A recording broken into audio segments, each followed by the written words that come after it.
ñoom nga de boobu waaye ma ne xoola ñu ngi mel ni safara ci moom avec beaucoup d'affection ma ne kon yéen fi mu war a jaar ak yéen jaar na fa ndax foofu lañ ko jaarale moo tax tey ji fi ñu toll fii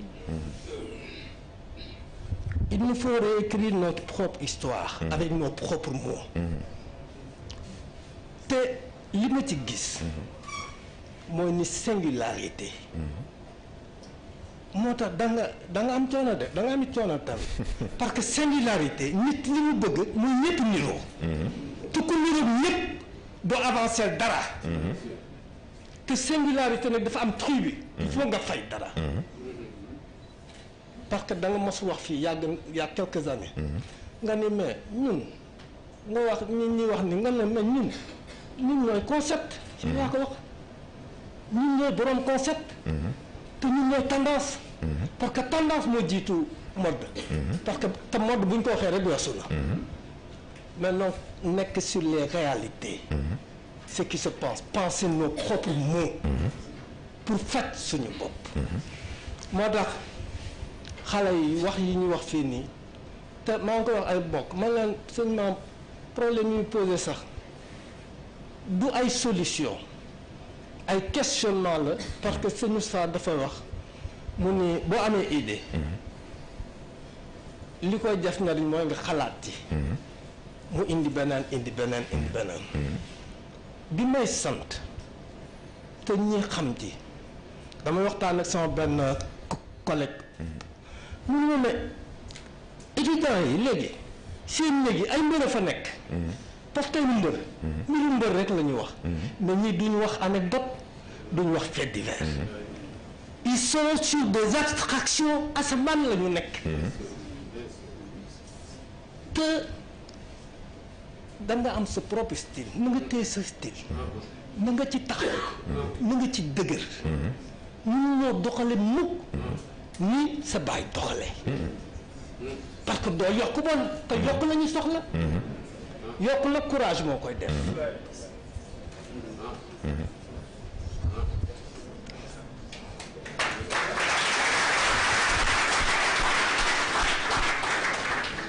sama question bi ma bindoon nii dafa am benn ku wax ci proverbe mu ni Dieu n'a fait qu'ébaucher l'homme c'est sur terre qu'il se réalise mu ni yàlla kat subhanahu wa taala nekkul lu dul door nit gis nga dàtt bi comme bu ñu fagoon lii muy dàttu garab ñu bëgg ci génne kuur wala génn ka koy defaree am na koo xam ne ci day dagg rek ba mu niroog ne fa lay yem mais am na koo xam ne que lu muy mujjee mooy di fab lañ set di xoos ca finition ba ak di jël papier mais ku jëkk instrument yoo xam ne yi day duur rek mooy li seen Cheikh di wax mu ni ki defar tàll ba pare doole ci di tifli di fomp ak tubay caayaam nee na gën a jekkal mu jekk léegi question bi nag mooy la réalisation de l'homme sur terre question boobu nga baal ma ko te nga baal ma nag li ci des yëpp mais j'apprécie le style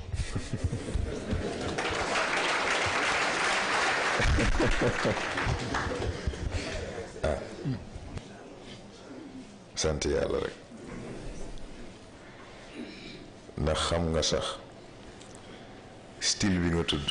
moo question bi nga tudd c'est la même question dama koy wax benn mbokk ma ne ko gis nga jamono dafa toll foo xam ni nit dina dugal boppam safara ci appréciation bi muy am ci yow te du ko teg fenn fudul ci nim la gisee kon nag yow lay sóoral nga protéger ko ci kàmb googu mu bëgg a dugg il est donc impératif ci jamono boroom yitte boroom objectif il faut mu non seulement être à son meilleur mais il faut mu paraître à son meilleur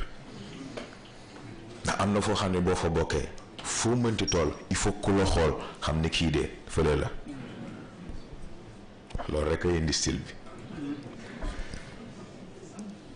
xam nga gis nga question bi nga posé ni question bu ma mës a intéressé la parce que dama mës a seetlu benn sculpture boo xam ne ki ko def il est tellement fin avec ses mains ba ci xeer mën na la indil effet voile. gis nag nit même principe bi la looloo tax Colisée bi ñu indi ko ci façon bi ñu ko indee parce que dimension physique moo ci gën a yomb comprendre moo ci gën a yomb façonné boo duggee ci domaine mental bi nag def lien bi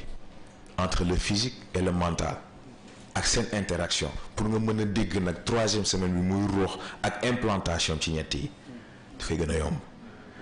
mooy li nga indi rek gis nga xeer boo ko yoree ba pare booy sculpter il faut nga dindi les grands blocs ba nga am une idée à peu près xam ni bon fii daal à peu près li su nekk fii la war a nekk nga doogay génnee les formes complexes bu forme complexe yi génnee nag ci ngay doogay dugg ci finition yi ak détaillement beeg yu mel noonu gis nga c'est le même principe ci exercice physique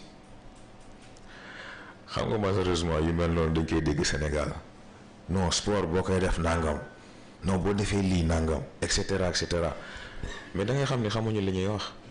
ndax gis na c'est le même principe ci développement physiquement même côté esthétique ak côté performance c'est le même principe doo tëb rek bëgg dugg ci leen li wala bëgg a àgg fenn fi il faut nga jël sa temps étudier sa bopp étudier sa mécanisme yaram étudier sa métabolisme ak réponse bi muy def tey ji am na façon exercice yoo xam ni tey ji loo mënti lekk di nga ko génnewaat li nga soxla rek ngay garder te loolu sax ci côté exercice rek la bokkul ak mécanisme bi yàlla jox nit ba pare ce qui fait que am na sax côté physique nooy travailler sa bopp mais man gis naa mag boo xam ni il a plus de 75 ans mais boo xoolee yaramam moo gën a dagg sax pilier bi mais lan moo ko may loolu mooy même principe bi da ngay dégager les grands blocs indi forme complexe yi doogay àgg ci finition yi. c'est le même principe gis nga muy yaram muy xel muy ruux c'est le même principe il faut nga nangoo tàmbale li nga xam ne en fait moo la gën a sonal li la gën a gàllankoor nga écarter ko tegee ko de côté boo defee loolu déjà am nga pas en avant boo def gannaaw loolu nag léegi ngay dagg di gën a rafetal di gën a détaillé ba mu mel ni nga soxla mu mel laa nag yaa ngi jege nit loo gën a détaillé mu gën a rafet mu gën a niru lu grandeur nature ci ngay gën a jege nit di gën a jege nit parce que bu fekkoon yàlla dafay defar nit ñëw rek teg ban sens lay am formation bi mu soxla ci moom du ko mën a am ba juridiction mu mën ko yore mandat def ci lim ci war a def correctement moo tax il faut que mu jaar ci phase de sculpture boobu phase de raffinement boobu ba moom it mën a mat li mu war a mat ba xam question bi tontu naa ko jërëjëf kon.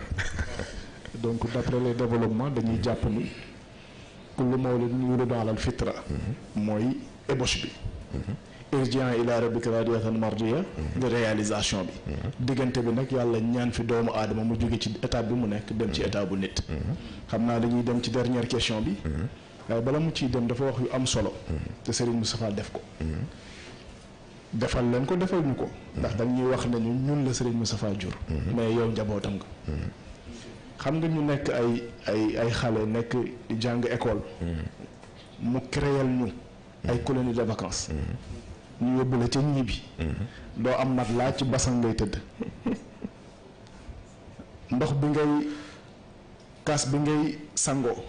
nga ñëw fekk ñu tegal la ko pour nga naan ci. mu nekk entraînement. ñuy def loo génie en herbe.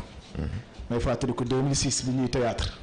fekk defu ko pour ñuy def ay spectacle. mais boobu mu ngi préparer la génération future.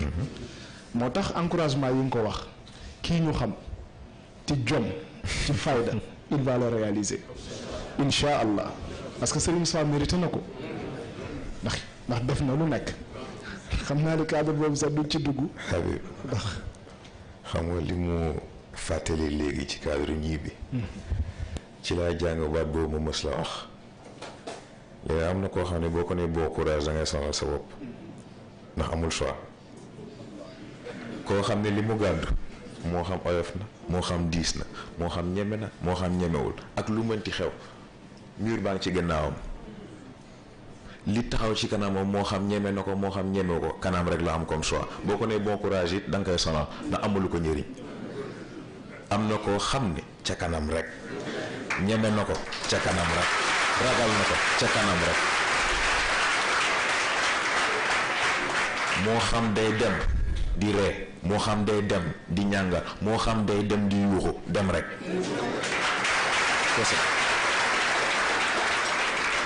te gis nga tonton Serigne lépp moo ngi ñu ko jàngal ci protection ñibbi ba lépp ci protection ñibbi ba ndax gis nga gunóor yooyu maa ngi ko doon yëg bu baax waaye damaa xam ni moom ak fa mu toog gunóor yi may yëg moom lay yëg te bougéwul millimètre kon nag waruma man may bouger millimètre jeex na. yal na yàlla barkeel incha allah incha allah. dañ lay jox dernière question bi. suñ paree rek nga jaaree fa tëj te ñaan. dafa am kuy laaj ne da nga wax ni. ci noyau humain. mooy tax nit di am volonté. muy laaj nag nit ki doomu aadama bi su évolué ba yegg ci cadre nit ba am volonté boobu. est-ce que am na capacité wu liy xew ci dundam moom mu di ko décider sans l'intervention de Dieu. loolooy principe volonté. parce que yàlla du weddi boppam ki nga xam ni def na yitte def na jom ba àgg ci stade boobu c'est parce que lim soxla ci maturité lim soxla ci xam-xam lim soxla ci analyse am na ko pour mën a defal boppam décision mais surtout pare na aussi pour décision bu mu jël conséquence bu mu ci mënti doon mu gàddu ko gis nga loolu la nit ñi di jaawale xam nga liberté loolu la. parce que nit ñi day jàpp nañ ni liberté mooy damay def lu ma neex dara du ma ci fekk loolu liberté loolu anarchie la ndax bu fekkee man damay xëy def nit ki lu ma neex keneen ku bokk ci kooku ñëw moom it xool ma def ma lu ma neex di def ma lu ko neex du sotti du sotti waaye nit ku nekk bu fekkee xam nga ni boo tegee action am na lu ciy jóge am na répercussion bu ciy jóge te kon di nga respecter sa droit d'action mais aussi di nga des respecter sa devoir de conséquence. te mooy boo tegee sa action ba pare loo ci fekk yaa ko moom waaye nit it bu la tegee action conséquences yi moo ko moom bu loolu amee ku si nekk respecter sa action morom mais jàmm daal di am ndax ku si nekk balaa ngaa teg sa morom dara di nga xool ba xam ku la ko tegoon nooy def foofu la liberté tàmbali partage de responsabilité la loolu mooy liberté te c'est très important mais volonté loolooy principe bi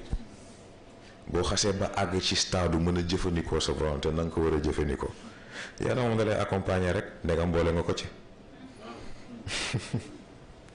yàlla ku ko boole ci seen mbir mu ànd ceeg yow ay boog ci génne moo la ni génne na ci boppam noonu rek la toll c'est aussi simple que ça mais loolu en fait mooy fonctionnement volonté.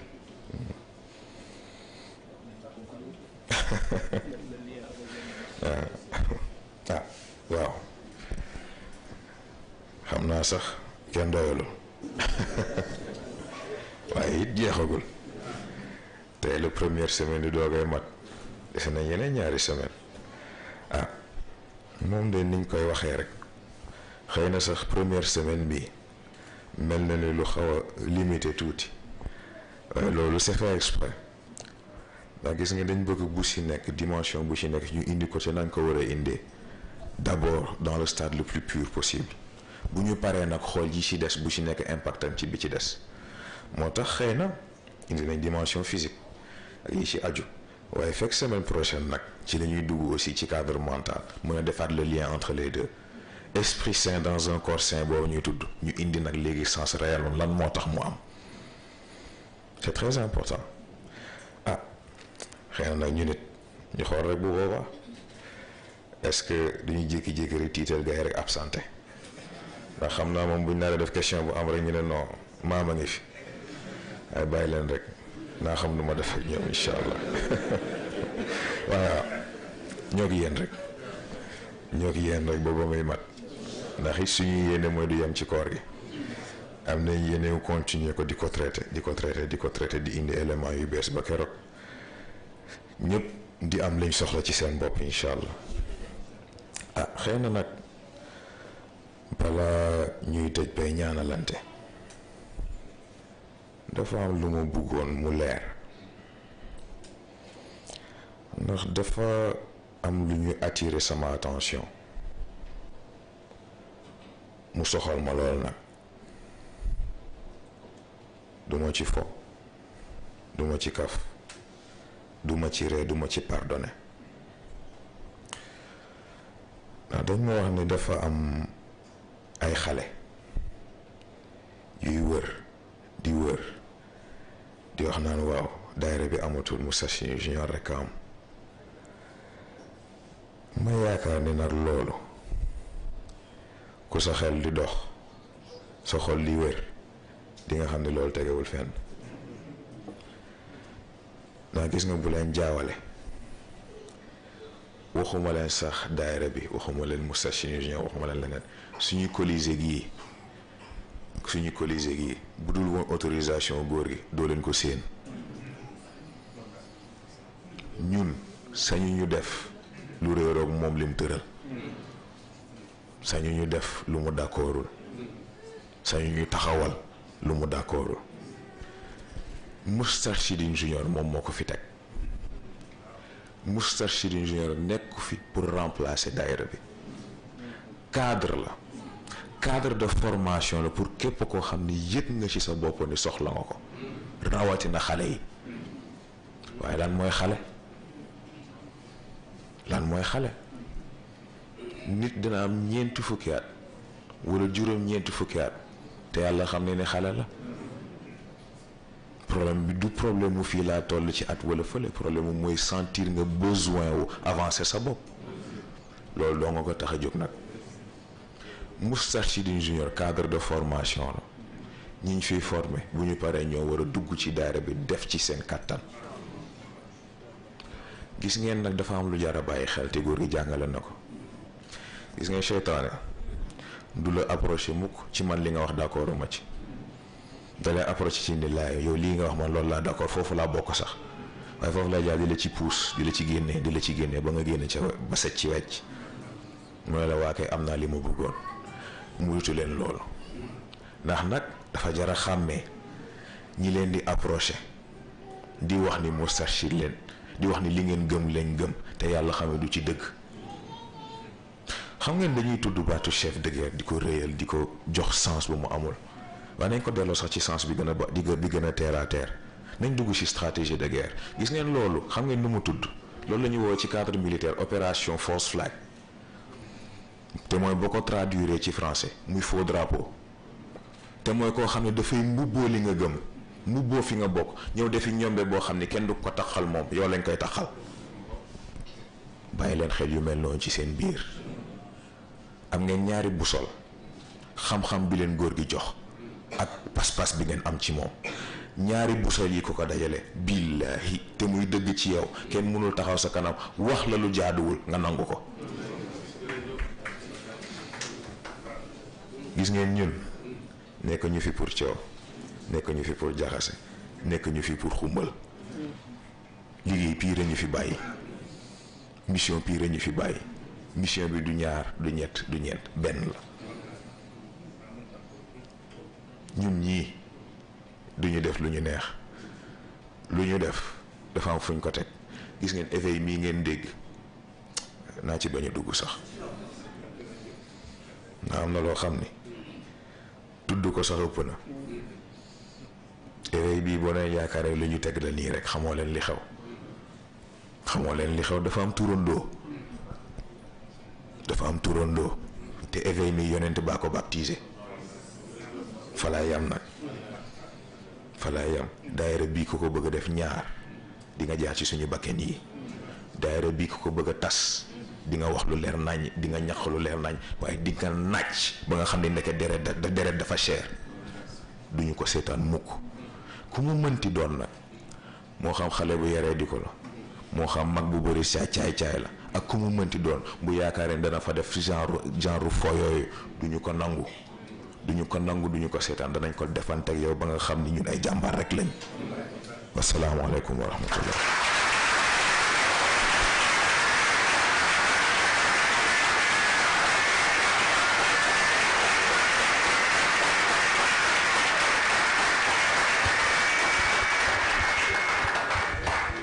ñu jàng fatiha fàllaxe ak naa salaatul fatihi ñu tëjee ko jotaay bi.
waaw ñu joxaat ñëpp rendez-vous lundi incha allah